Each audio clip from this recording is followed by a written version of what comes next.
சூனியக்காரியும் அவங்க கான்வர்சேஷன் ஒட்டு கேட்டிருக்க ஒரு பி ஃபார்ம்ல இருக்க லேடியை கண்டுபிடிச்சாரா. இதை தெரிஞ்சனையுமே அந்த லேடியும் எப்படியோ தப்பிச்சு ஓடிடலான்னு போறாங்க. இப்போ ஃபாலோ பண்ணிக்கிட்டே வரும்போது எப்படியோ மவுசா மாதிரி அங்க இருந்து ஓடலாம்னு நினைக்கிறாங்க. லேடியும் ஓடி போய் ஒரு ஆர்மருக்குள்ள மறைஞ்சுக்குது. ஹியூமன் ஃபார்ம்ல நடந்து போனா யாருக்கும் தெரியாதுன்னு நினைச்சு இந்த லேடியும் நடந்து போறாங்க. அதுக்கப்புறம் அங்க இருக்க மற்ற சோல்ஜர்ஸ் எல்லாம் நோட்டீஸ் பண்ணி தலையோட வந்து வெட்டுறாங்க. மறுபடியும் எலி ஃபார்ம்ல மாதிரி ஓட ஆரம்பிச்சிடுறாங்க. சோல்ஜர்ஸ் இந்த லேடியை பிடிக்கிறதுக்கு ரொம்பவே ட்ரை பண்றாங்க. ஆனா என்ன பண்ணாலும் அவங்கள பிடிக்கவே முடியல. எப்படியோ வெளியே வந்துருந்தா கீழே குதிச்சிடுறாங்க. பார்த்தா மறுபடியும் ஒரு ஹாக்கா மாறிடுறாங்க.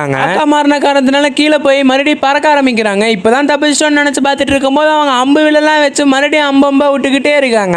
எல்லாம் யூஸ் பண்ணி எப்படியோ தப்பிச்சிடுறாங்க. அதுக்கப்புறம் ஒரு வீட்டுக்குள்ள மட்டும்தான் இவங்களுக்கு சேஃபா தோணுது. உள்ள போய் பார்த்தா ஒரு சிம்னி எப்படியோ பூனையா மாதிரி அங்க இருந்து தப்பிச்சு ஓடிடுறாங்க. மனுஷன் ஃபார்ம்ல இருந்து ஹாஸ்ட்ரிச்சா மாதிரி கொஞ்ச நேரம் சுத்திட்டு இருக்காங்க. அந்த விச்சு அந்த ஊர்வலம் வரா. அப்ப ஈஸியா இவங்க தான் அந்த ஹாஸ்ட்ரிச்னு கண்டுபிடிச்சாரா. எல்லாரும் துரத்த ஆரம்பிச்சனி இவங்களும் ஓட ஆரம்பிக்கிறாங்க. ஹாஸ்ட்ரிச்சா இருக்கங்கேட்டி அவங்களால ரொம்ப ஸ்பீடா ஓட முடியல. கொஞ்சம் தூரம் ஓடினதுக்கு அப்புறம் எப்படியோ மானா மாறிடுறாங்க. துள்ளி குதிச்சு ஓடி அங்கிருந்து தப்பிச்சிடலாம் ஓடிக்கிட்டே இருக்காங்க. அந்த கேட்ல இருந்து ஜஸ்ட் மிஸ்ல தப்பிச்சிடுறாங்க.